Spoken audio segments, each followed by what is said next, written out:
cycle on Reach been different from Halo 3 for you?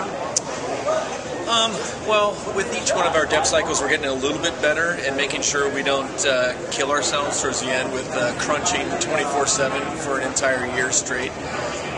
We're definitely a lot more disciplined with production, which is definitely helping.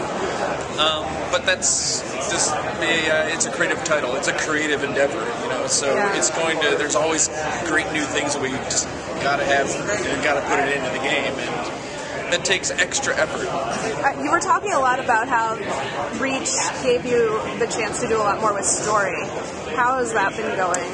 Well, the neat thing about Reach is it allows us, now that we're going back to a prequel before Halo 1, it's kind of a new slate for us. We have this all-new territory for us to explore. We weren't tied down with some of the fiction that we've had in the past. Have you employed different techniques in order to tell the story differently in Reach than in previous Halo games? Yeah, totally. With our writing guys and with our cinematics crew, I mean, from the beginning, to help kind of convey that just the different tone and mood of Reach and the gravity and sort of the grittiness of sort of boots in the ground, right in the heart of battle. That kind of meant doing away with our old method of storytelling. So you're not going to see letterbox cinematics in Reach. Even the stuff that we showed in the Vidoc, you're going to see a lot more storytelling that's meant to feel like there's literally just a war photographer right next to you following you around with the camera. It should all feel more natural and ground the player. We don't want to pull the player out of what's happening by bringing down black bars and having them sit back and watch a movie. So that's going to require some new techniques from us. We have really interesting motion capture technology that we're using. We're able to take hand cameras and move them around and script the camera path in real time to give us that more natural, sort of believable, in the trenches feeling. And then, a lot more reliance on combat dialogue and vignettes and moments that'll play out around the character to keep the story moving forward. The story will definitely be a lot easier to follow in Reach. While it will be rich, and it certainly is in depth, we're starting with a new set of characters, a new story altogether. So it's something that the players don't have to have some previous knowledge of Halo in order to really understand what the heck's going on. The overhaul of the engine, how is that going to affect players? Well, I mean, to achieve the vision that Bungie has for Reach, it required some pretty significant technical improvements. So, Marcus and the guys had to rip the whole existing engine apart from the ground and rebuild it. And I think the impact of the player is really going to be just everything's going to look better, be bigger scale. We're going to have way more guys on screen. Everything across the board looks amazing. I mean, we've definitely given everything a visual upgrade, fidelity upgrade, new lighting model, new textures, new resolution to models, new effect system. Across the board, not only does stuff look better, but it's behaving better too, because we're giving it all a new animation system, new AI behaviors, and the capability. This is really cool. Hopefully, at the end of the day, that just results in a much more immersive, believable experience. And as Noble 6, you feel like you really are in the middle of humanity's biggest battle ever.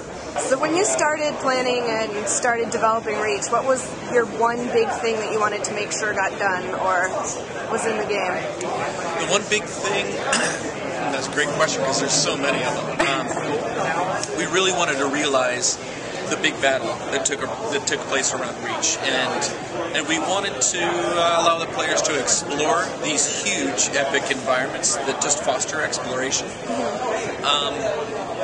and pack them full of good things across the board. I mean, these are things that we didn't want the players to just go into a bigger open environment with nothing in it. I mean, we needed to pack it full of good things, but those kind of directions were almost equally at odds with what we're capable of doing with the hardware, with the technology that we were using. So it required us to really gut a lot of things in the engine and rebuild things from scratch in order to make that vision come to life. Right. So you guys have done a lot of work with the environment. How much does that play into the actual gameplay?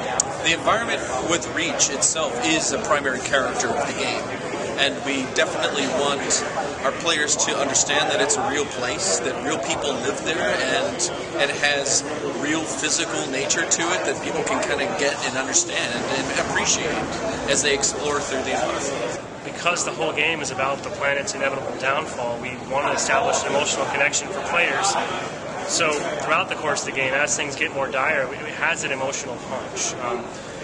I think the art team's doing an amazing job of making Reach, even though we're on one planet for the game, just have a bunch of very diverse locales, very interesting areas. We're using lots of interesting weather variations, day and night cycles.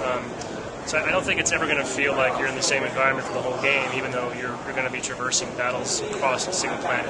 So what do you think your biggest challenge has been so far with developing Reach?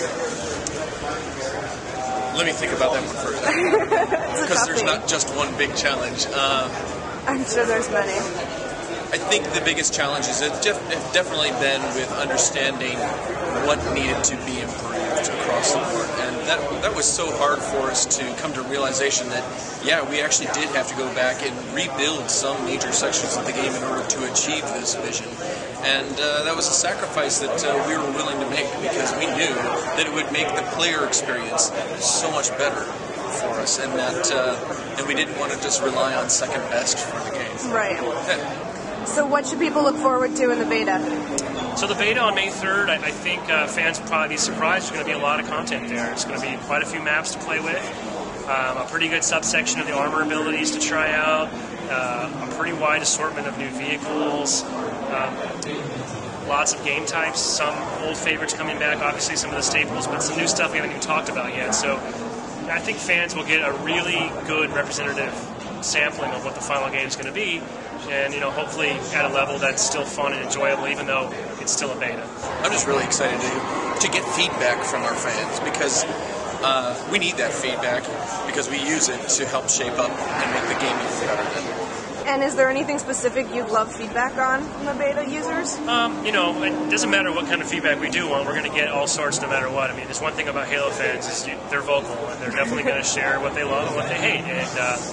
And I think for us, the beta, it's twofold. On one hand, we have a lot of automatic data mining that we'll do behind the scenes that's invisible to players. Our test team and our engineers have great systems to measure everything from network performance to how our file shares and back-end stuff are working. So that's all going to be happening behind the scenes. Well, I'm sure there'll be no shortage of critique on the game. Helpful, even as harsh as it may be sometimes.